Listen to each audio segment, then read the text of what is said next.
আসসালামু আলাইকুম।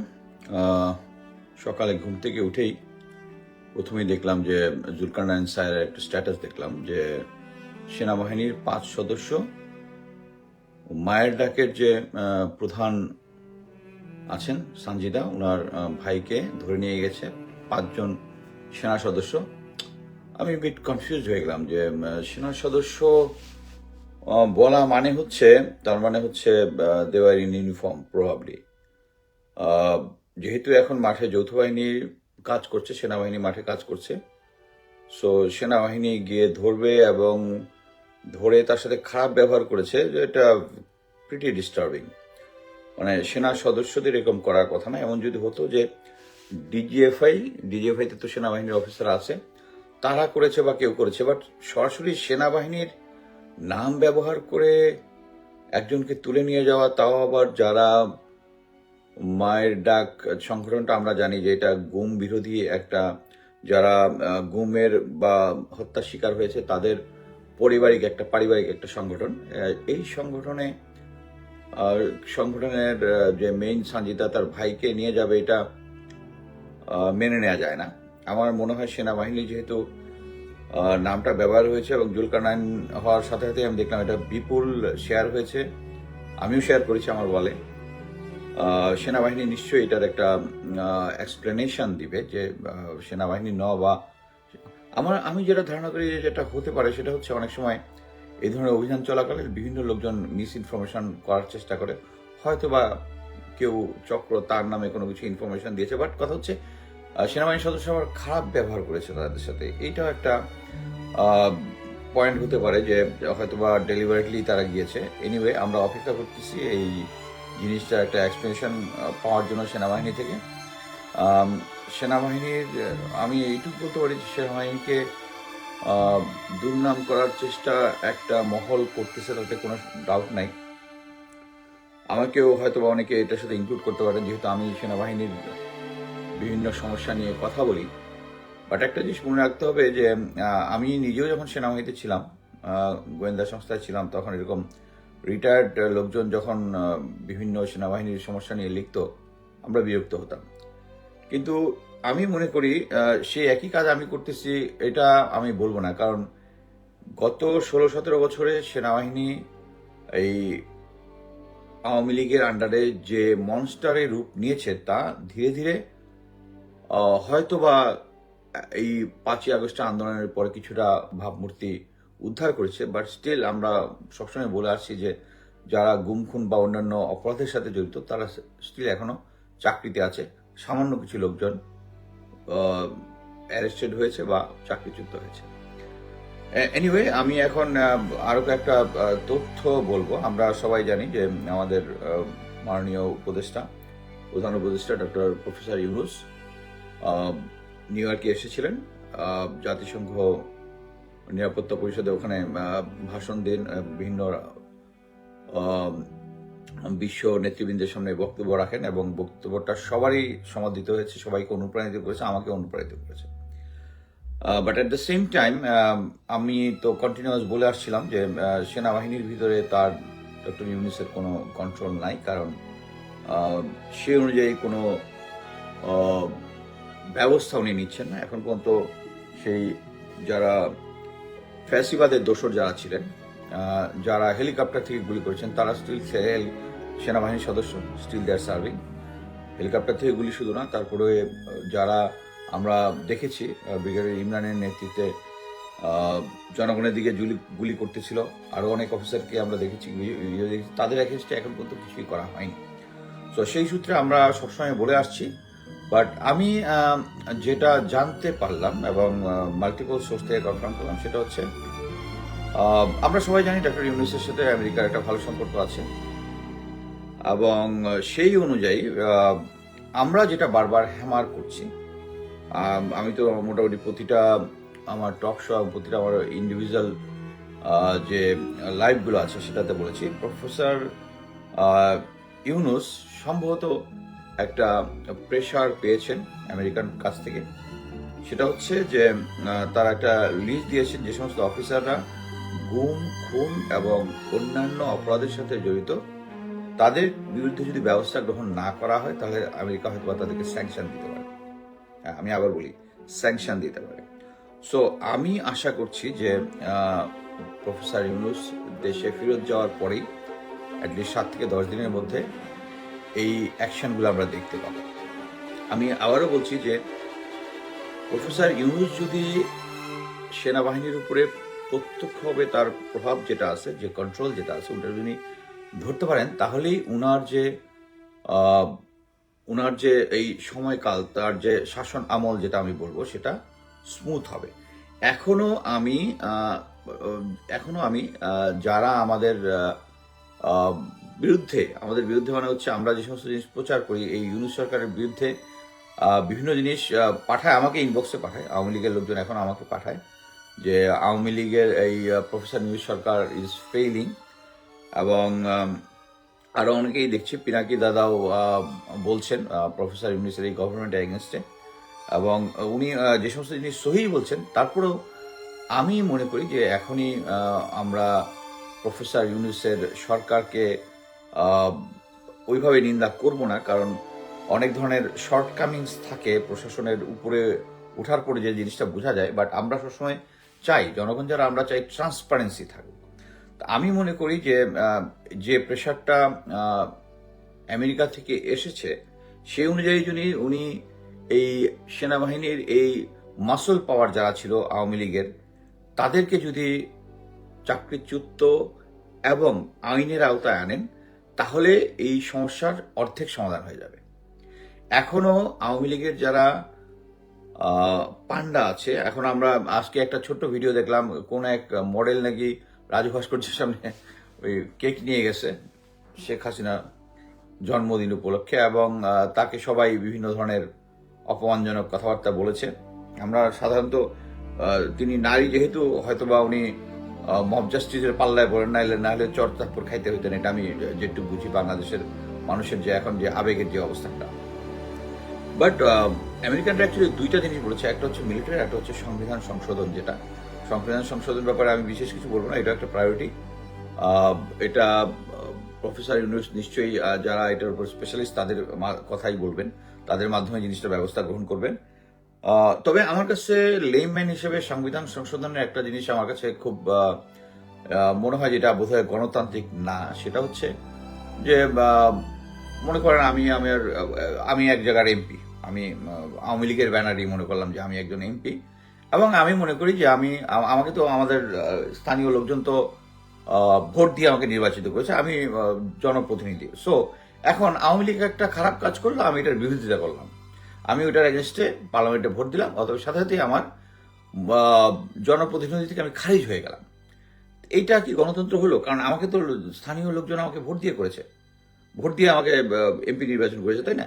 এই জিনিসটা মনে হয় আমাদের সংশোধন করা উচিত। আমার মনে হয় যারা বিশেষজ্ঞ তারা এই জিনিসটা করবেন, কারণ তাহলে আমি ধরে নিই যে আমি নির্বাচিত হয়েছি, মানে হচ্ছে এটা সেই নির্বাচন না, আওয়ামী লীগের নির্বাচন না, মানে আমি বলতেছি একটা স্বাভাবিক সময়ে যেভাবে মানুষ এমপি নির্বাচিত হয় সেভাবে যদি নির্বাচিত হই, এইটা আমার মনে হয় কন্ট্রোল করবেন। আমি যেটা ইতিহাস থেকে শুনেছি, লোকজনের থেকে গুরুত্বপূর্ণ লোকজনের কথাবার্তা শুনেছি, সেটা হচ্ছে আমাদেরকে স্বাধীনতার পরেই এই সংবিধান এবং জাতীয় সঙ্গীত এই দুটা রেডিমেড ভাবে মোটামুটি ইন্ডিয়া আমাদেরকে খাওয়াই দিচ্ছে, এবং ডক্টর কামাল হোসেন শুধু একটা ক্যারিয়ারের করছেন, এখন আমরা সবাই জানি এই জিনিসটা।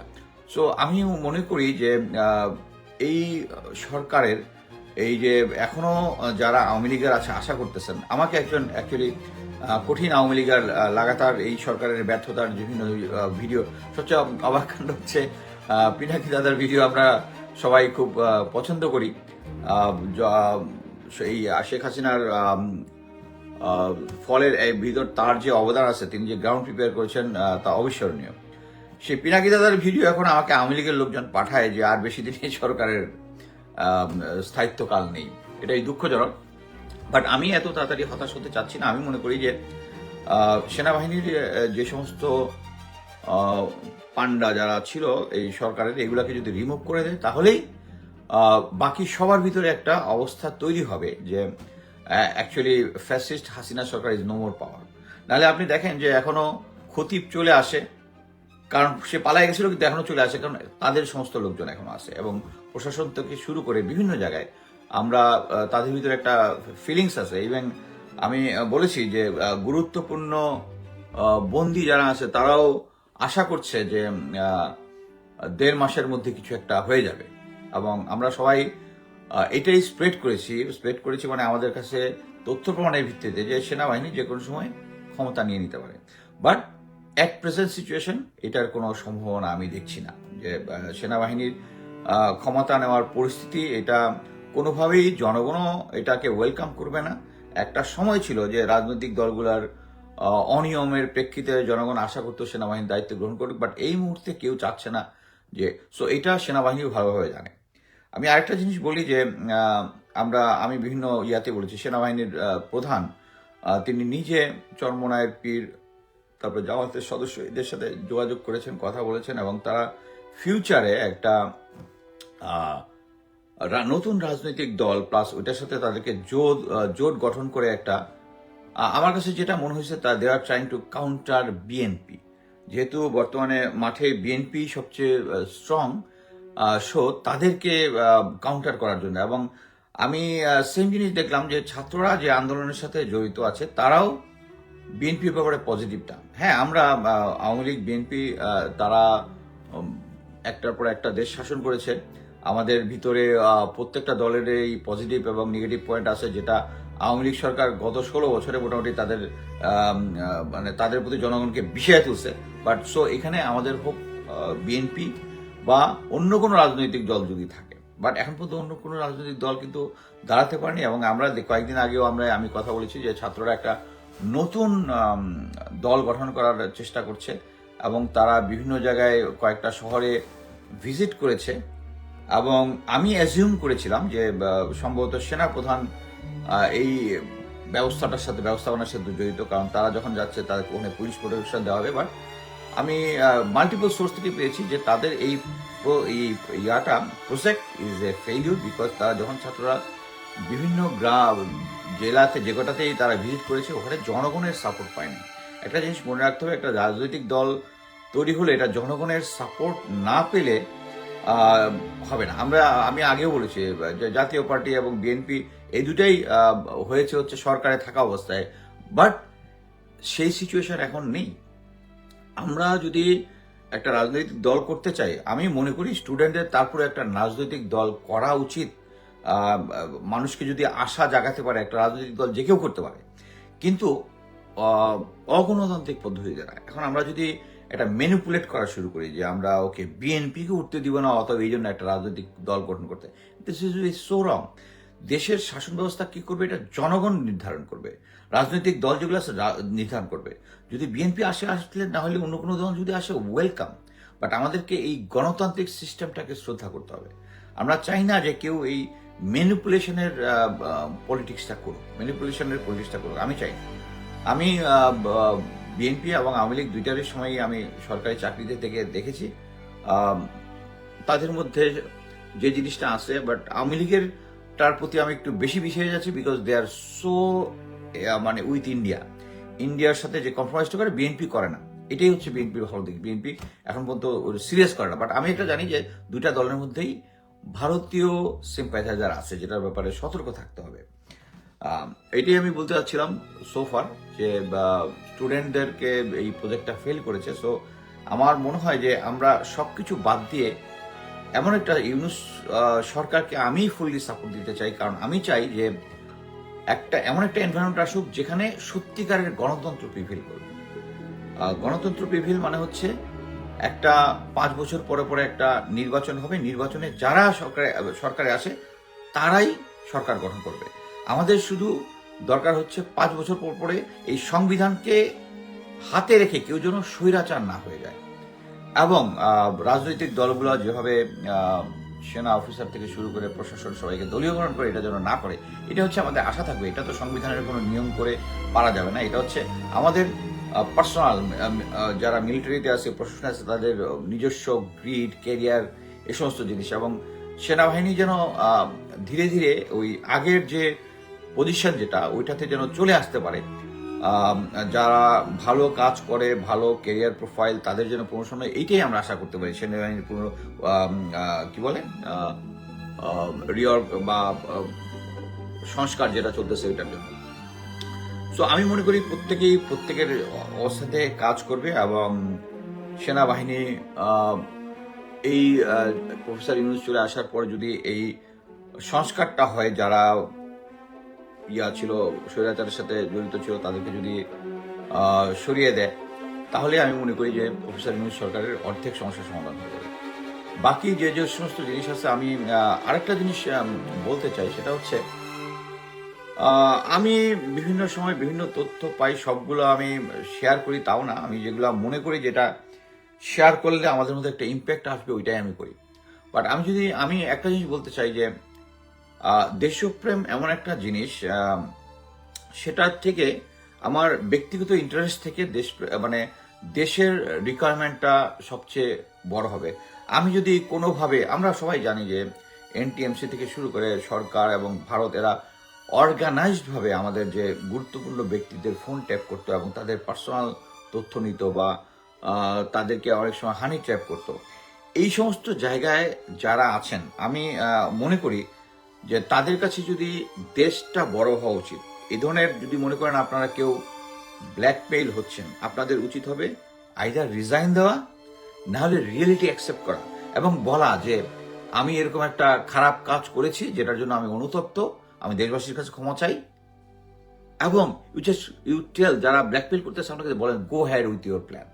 আমি মনে করি জনগণ এটাতে আপনার ভিতরে দেশপ্রেম খুঁজে পাবে। আপনার যে পার্সোনাল পলিসটা আছে এটা ক্রস করে আপনাকে আপনার যে দেশপ্রেমটা আছে এটাই লোকজনের কাছে গুরুত্বপূর্ণ হবে। এটা আমি বলছি কারণ আমার কাছে তথ্য আছে যে বিভিন্ন গুরুত্বপূর্ণ লোকজন অ্যাকচুয়ালি বিভিন্ন আচরণ করছেন যেটার মধ্যে সম্ভবত তারা ব্ল্যাকমেইল হচ্ছেন। সো অ্যাকচুয়ালি এইটুকুই আমার আজকে বক্তব্য ছিল।